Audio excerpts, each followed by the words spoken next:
Bonjour, nous reprenons la construction de portefeuilles. Alors, ce qui moi me frappe en France, et surtout si je regarde par rapport au moment où j'ai commencé à investir en bourse, c'est-à-dire il y a à peu près une quarantaine d'années, c'est que le paysage de l'industrie des sociétés françaises a énormément changé. Et alors on fait toujours du French bashing, mais on peut aussi voir les choses de manière un peu plus positive. Ce qui est très frappant en France depuis une quarantaine d'années, c'est qu'il y a eu une montée de toute une série de sociétés qui sont devenues des sociétés internationales et qui se sont véritablement imposées au niveau mondial comme un des leaders de leur secteur. Et ce qui fait qu'en France aujourd'hui, sur la bourse, vous avez une collection de multinationales assez unique.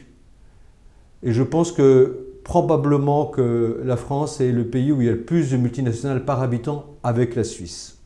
Bon, alors je vous donne quelques exemples de ces sociétés qui étaient des sociétés importantes ou des grosses PME, mais qui sont vraiment devenues des acteurs mondiaux. Eh bien L'Oréal. L'Oréal, il y a 40 ans, ce n'était pas une très grande société.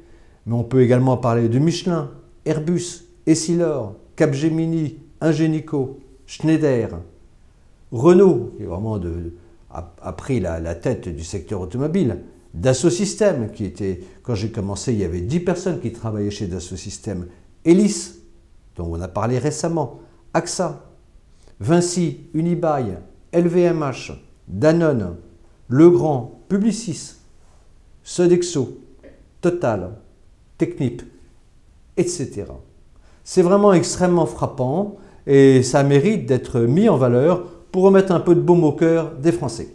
Alors, on va dans cette nouvelle construction de portefeuille parler d'une de ces sociétés qui est en train de devenir un des leaders mondiaux alors qu'il y a encore 40 ans, c'était une PME.